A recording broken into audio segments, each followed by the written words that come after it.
Hello, everyone, and good day, and welcome to the show. I'm glad to have you guys here. The first thing I want to talk about, let's get the charts open right here, and let's talk about this. First thing I want to talk about is I come across this article on here. It says how to earn tremendous profits from the upcoming Bitcoin bull market, and it talks about Bitcoin futures contracts. It says by trading these futures contracts, and of course I guess they're trying to sell futures contracts. It says Bitcoin future contracts usually offer high leverage. Traders only need to invest a small amount of Bitcoin in the Bitcoin futures contract. It says here they invest 1 Bitcoin with 100 times leverage. Now, I'll talk about this a little bit. This isn't anything new. Back in 1929, before the stock market crash, the great stock market crash, people were using leverage. They were using 10 times leverage, and they called it margin. They were borrowing, advancing the stocks on margin. This world operates a certain way. There's no quick, easy way to get rich. If somebody's offering you 100 times leverage, you know what? There's always a catch. Always a catch. Yes, you can make money, but it's like the casino. The casino always has the upper hand, the upper edge. And believe me, these guys want you to invest your Bitcoin, and they're going to give you 100 times leverage. There's no free, easy ride in this world. This is just the way it works. There's no free, easy ride. So that's about all I got to say about these Bitcoin futures and 100 times leverage, No quick, easy rides.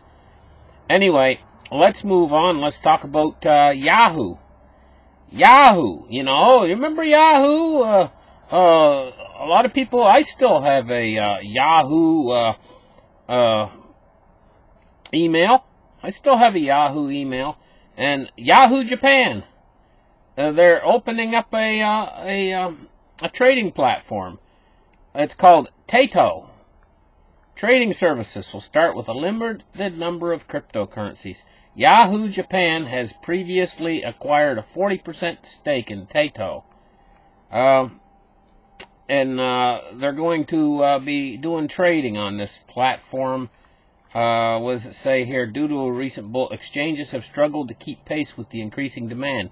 Yahoo was able to successfully enter the market following the efforts of the Financial Service Agency, the FSA, Japan's financial watchdog, who have tightly managed the domestic cryptocurrency margin trading platforms.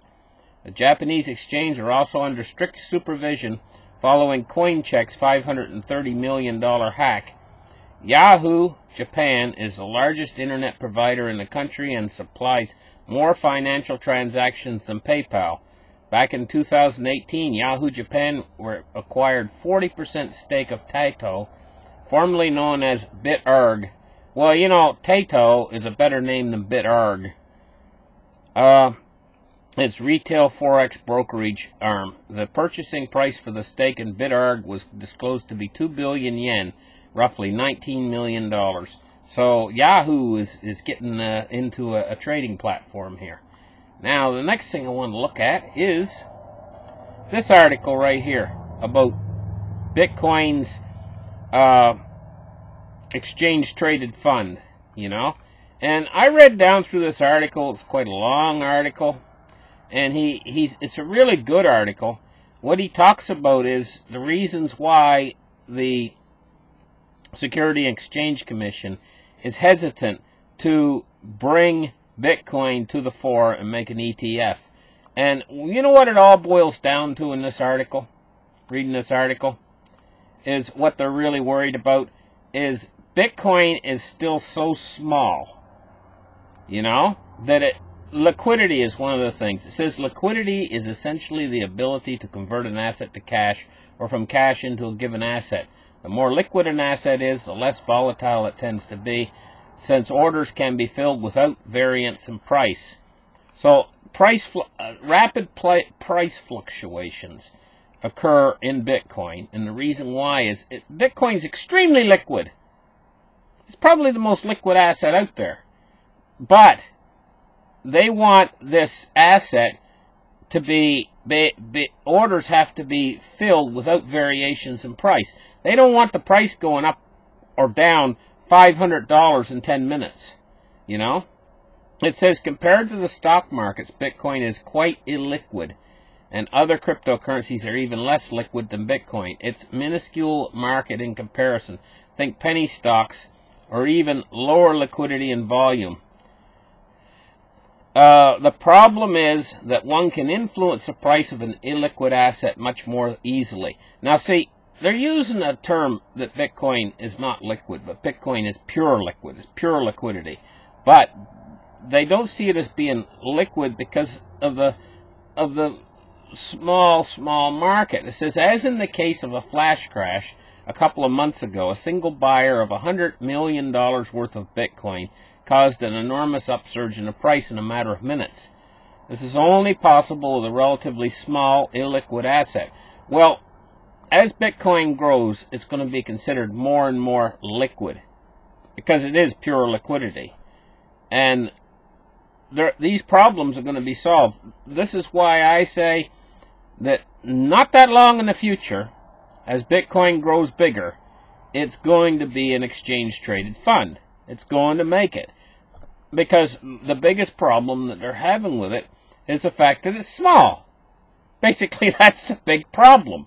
You know, I mean, if we move down to the article, down to the bottom of the article here, he basically gives a summation. He says, over the next few years, as the market grows, liquidity will increase and make cryptocurrencies more stable and predictable. Then the crypto just might be boring enough for the SEC to finally approve it. See?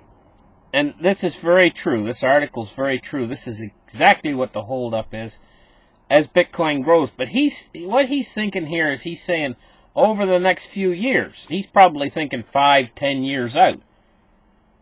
The way Bitcoin's growing, I mean, just a couple months ago it was like 3,000 and something. Now it's like almost 9,000. It might not take a few years. He's saying a few years, over a few years, the next few years. When it's growing that fast, it might not take a few years for the market to settle back down and for things to stabilize and liquidity to increase. Well, liquidity is increasing daily. Every time you see an extra $1 billion in the Bitcoin market cap, there's more liquidity into the system. You know, so this is the way. We're seeing massive growth in this.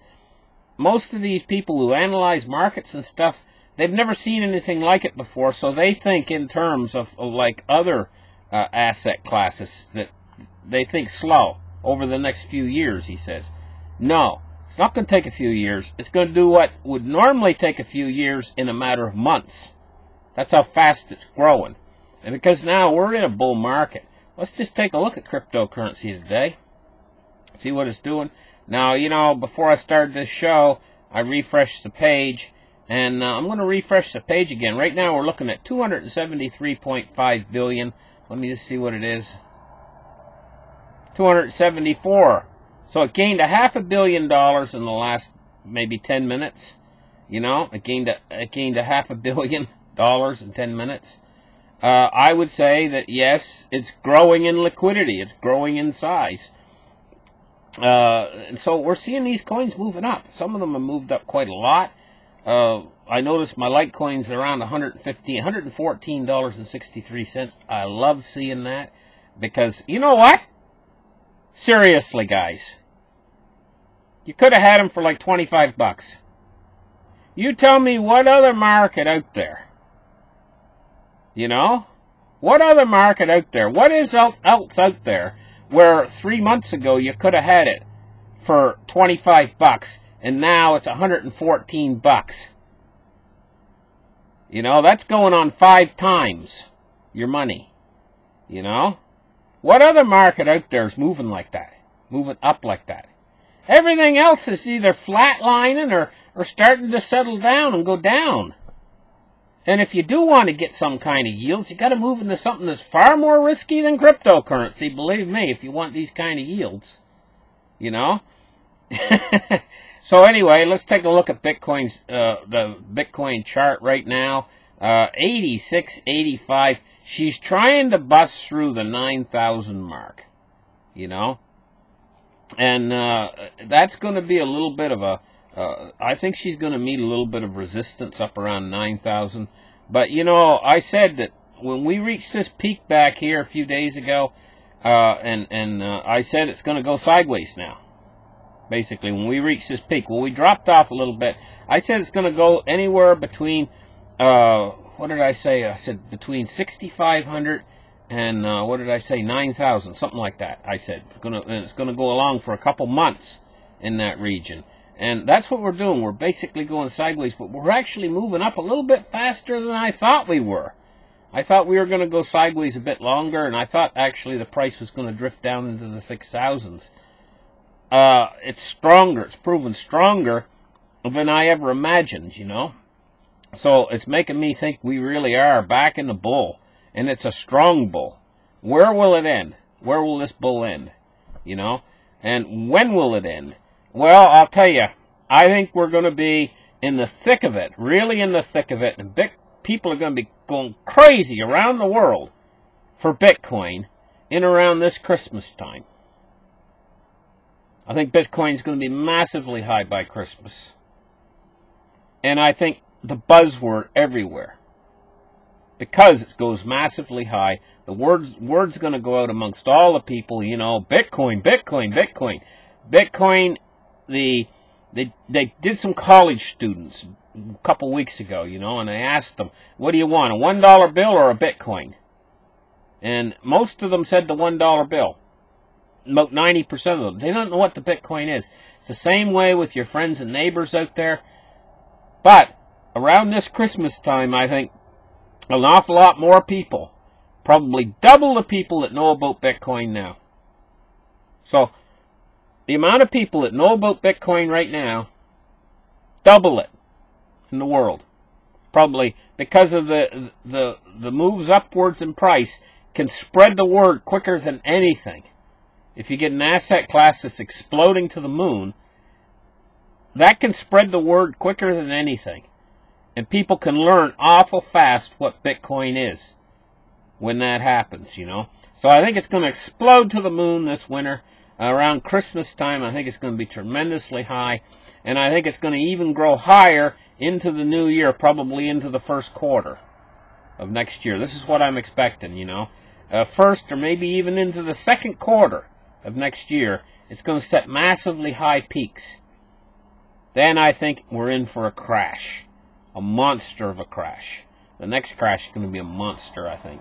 So I don't think if they want real stability and everything, you know, if that's what they're looking for, is something that's always going to keep exactly the same price, like gold.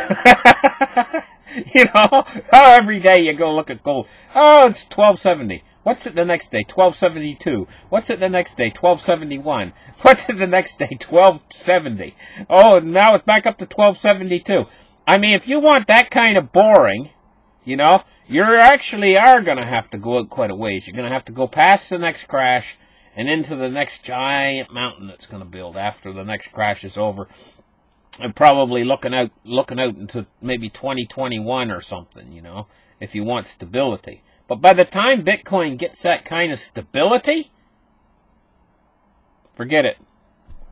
The common average everyday Joe ain't going to be able to buy it. Well, that's not really true. Actually, the truth is they will be buying it. The common average Joe will be buying it come that time. But they're not going to be able to buy it at these kind of prices. And they're not going to be able to get the quantities that you guys get.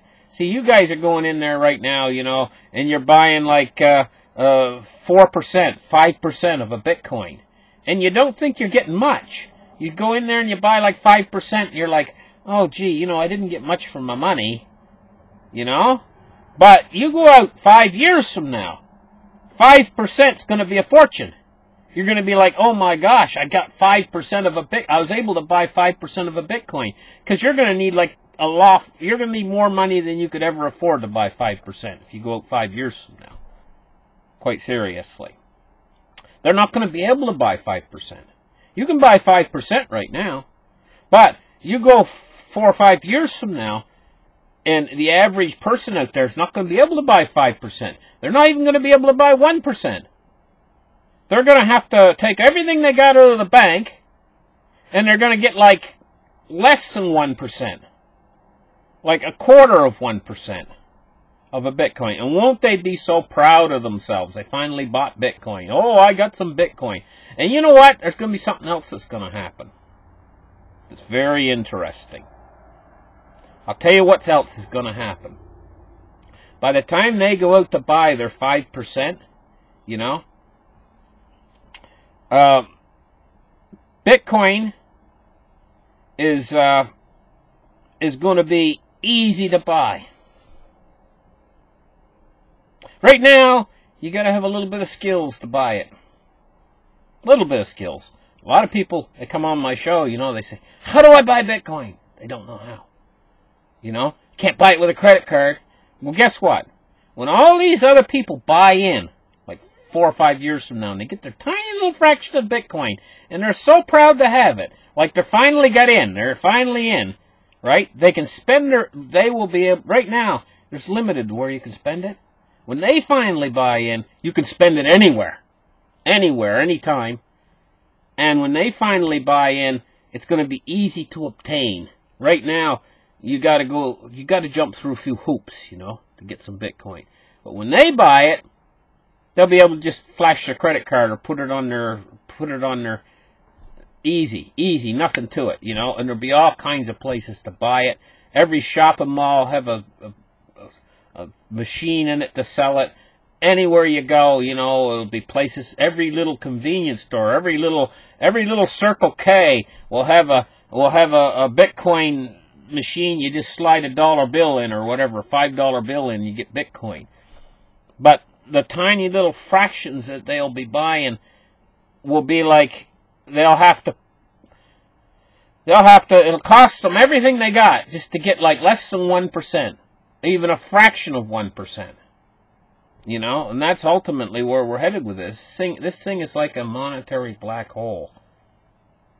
You know, they say that if you took like a black hole that's only like the size of a pea, and it lands into the Pacific Ocean or whatever, it'll suck the whole Earth in around it, even though it's the size of a pea. That's what Bitcoin's like. You can carry the decimal point in 1 Bitcoin out to infinity. Endless Satoshis. So really, just 1 Bitcoin could suck up all of the world's everything. All of the world's wealth, everything. Just 1 Bitcoin could suck up everything. But we don't have 1 Bitcoin. We got millions of them. You know? But that's what they're doing. They're sucking up value. That's why Bitcoin's going up. Now the dollar is spitting out value. It doesn't want it. It won't accept value. It's spitting it out. And so you got one spitting value out, and the other one, it's like 2 kids, you know? You got one kid sitting there, and he's big and fat because he eats and eats and eats, and the other kid, the mother's worried about him. She says, why don't you eat like your brother? Look, your brother, he's only 7 years old, and he weighs 150 pounds, you know? And look at you. You're 12 years old, and you only weigh 40 pounds, and I'm scared you're going to die. I can see your ribs and everything because you won't eat. Eat! You know, she puts the spaghetti in front of him, and his little brother grabs the spaghetti bowl, pulls it over, and says, can I have that? That's Bitcoin. Bitcoin's eating everything it can eat. Where the dollars won't eat. It won't eat. It's actually going to die because it won't eat. It's got anorexia. The dollar's got anorexia. And it's just going, it's disintegrating down to nothing.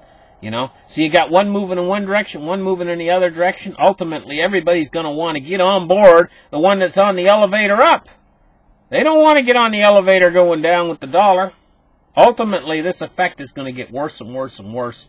Ultimately, in the end, it's going to lead to Bitcoin consuming everything. And so this massive rise in price that we're already in right now, keep right on going until Christmas time. And at Christmas time, I mean, it might be like $60,000. I mean, it's possible. Entirely possible. It could be like $60,000 per coin. It's going to be starting to get to a point where it's kind of hard to buy in. Kind of hard to buy more than maybe 1%. You know?